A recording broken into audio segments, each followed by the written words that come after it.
On today's Minute of the Apes, we've re-upped our caffeine and we dive into the fact that McDonald is a terrible actor.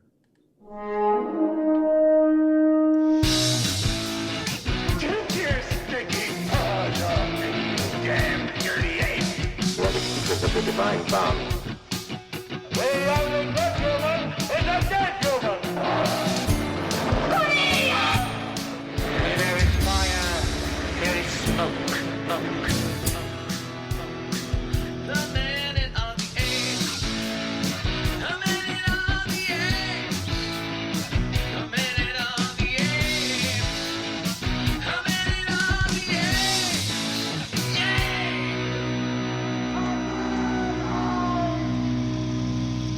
Hello and welcome to Minute of the Apes, the daily podcast where we break down every minute of the Planet of the Apes movies, 1 minute at a time. And after listening to that, I can't help but wonder, Sean, when you listen to that at about 500 times speed, how high is my voice when I'm singing there? No, because the software that I do actually pitch corrects it, so it kind of sounds normal. Really? Mm-hmm. But it just gets really, really fast. So you hear the truth of writing a jingle, which is the up, the down, the up, the down. Mm-hmm. Yeah. All right, Richard, how are you? Are you caffeinated? I'm working on it, yeah. Sorry to interject my opinion on the opening of this thing. Already? I rewatched the minute again just a second ago. I'm like, oh, man, there's some line delivery that is just so stilted and stiff and Well, there goes asking Mr. Stoker to be one of our guests eventually. When we Shit, sorry, guys. I take it back. Oops. Edit. Oh, please. We don't care. All right. So I can't think of any other funny things to quip on. So why don't we just talk about minute 17? Sean, tell us what's going on. All right. We're going to start minute 17 with McDonald correcting Caesar and then Caesar explaining what will happen when apes grow to know and trust humans. All right. Let's take a listen. Minute 17, Battle for the Planet of the Apes. But you know, Caesar, history shows... Well, that is human history, not ape history. Ape never kills ape. Oh, here's the list of our winter supplies so far. Oh. Well, I've got to be getting along. I'm starving. I could eat a horse. A horse? Oh, you remember, Lisa? Oh, they used to eat lots of things. You know, dead cattle, dead chickens, dead pigs. Now we live and chew nuts at our master's command. That will be all, Julie. Thank you. We are not your masters. We're not your equals. MacDonald, I believe that when you truly grow to know and trust a person, you cannot help but like him. Now, when we grow to know and trust your people... As minute 17, we have a village worth of apes and humans, at least. So, by the way, that pause that I'm not going to take out there is on me because my mind was really trying to take in all this philosophy that we're thrown in this minute, and I forgot to cue Sean. So let's dive into this because, number one, it's fun to watch Richard's reaction after he talks about the bad acting as we listen to the bad acting. But I also think that is some bad directing in this too. That, man, you know, when especially, I'm going to jump to the point right when McDonald segues into the crop reports. He probably should have been like, and instead of, here's the crop reports, it should have been almost like he's disgusted. It should have been like, here are the crop reports, you know, trying to say like that, fine, if you won't talk about this, here is that. The one that got me was just a little bit before that because the actor clearly stumbled in his line and they didn't reshoot that one moment. He goes, but history shows, like there's a dramatic before he goes, history shows, that doesn't sound like a normal person has when they have a pause in their kind of, I'm trying to do. It's the Ed Wood with Tor Johnson trying to walk through the door frame and he hits it and Ed Wood goes, no, that's perfect because that's what would happen in real life. and then he gets the next part. You know, Caesar tries to drop a knowledge bomb on him because he interrupts him saying history.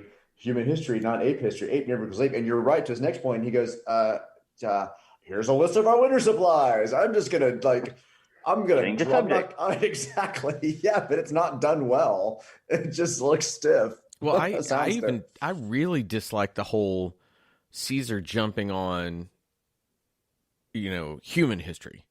McDonald didn't say human history; he just said history shows. What Caesar's reply should have been is that human or ape history.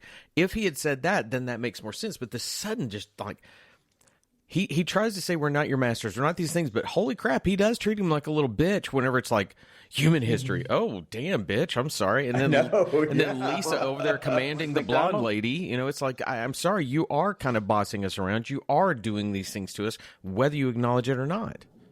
Was McDonald the origin of mansplaining when he was starting to go, actually, Caesar, if you would see, history teaches us. That's human splaining. And then Caesar hits him back with some ape splaining. Yes. So, here's a list of roads. Speaking of food, I could eat a horse.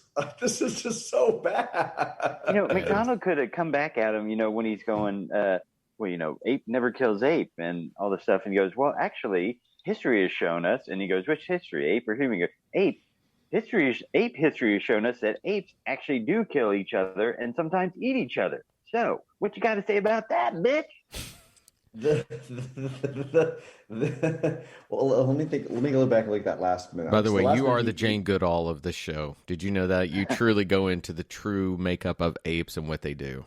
So the last minute, Caesar basically drops off with the kill and evil so that good should prevail. And so McDonald is trying to, I guess, rebut that in this next minute. The break between the 2 minutes for me is kind of segmenting those thoughts.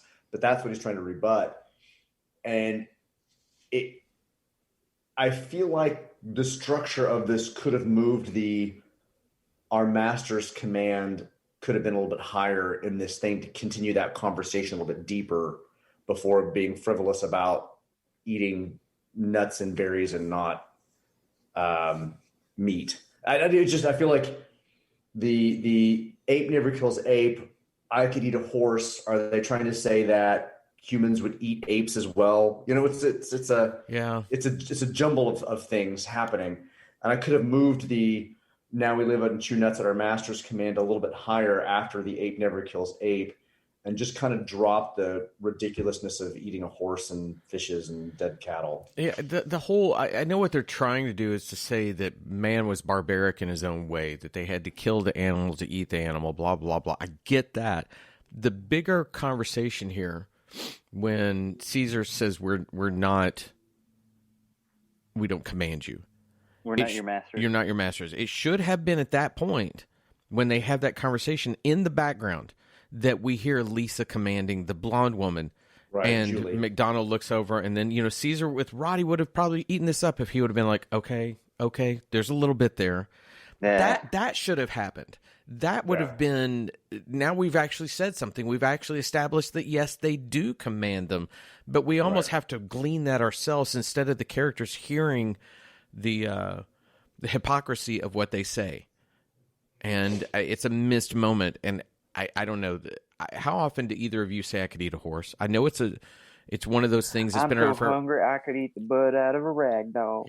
I've said that actually, but that's actually a guy that, and I forget his name, that we used to work with when Sean and I first met in television. There was this guy that just sort of talked like this, and if you went up to him and you said, man, it's lunchtime, he's like, I am so hungry I could eat the butt out of a rag doll. What does that even mean? I don't know. I don't even want to know. But that's how hungry he was. But literally, when he would say doll, it was the doll would go on rag doll. Uh-huh.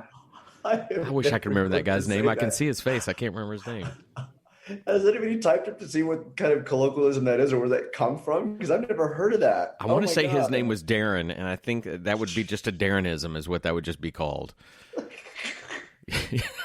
I think we floored you for the day, but going back to it, I don't think I've ever... That's the title of the episode. Eat the butt out of a rag doll. I don't think I've ever said to anyone, I could eat a horse. I don't think I've ever said I'm so hungry I could eat a horse. I get that if that's in a Western where you have to ride your horse and that horse is important. I've never said that.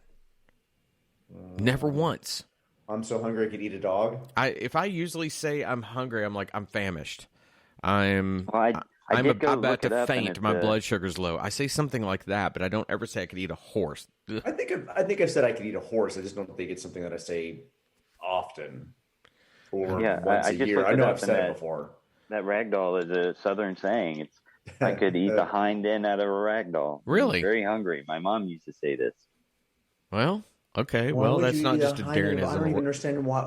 Was there something special about the hind end of ragdoll? Did they like, store nuts in them in the winter? Maybe you're ragdolls just and- saying you're so hungry you'll eat the ass end of anything. It doesn't matter. That's how hungry you are. I'll just say this because I don't want to get too much into those days of production, but we had so many individuals that were so unique and brought so many things to it that we could sit here and probably do a whole show about the things that those people said and whatnot. And he was definitely one of the characters. But Okay, so Caesar says ape never kills ape, and ape never kills ape would only be from the history that Exists Caesar, now. right? Exactly, from the Caesar getting the apes to rise up, as something that was kind of established by him. Because there was no structure before them to that, know whether yeah. apes could kill apes. So it's really we were slaves and we kind of followed this code thing because We've were slaves learned to from masters, the mistakes yeah. of humans. Yeah. But there's not enough history for Caesar to be able to say something like this So definitive, yeah.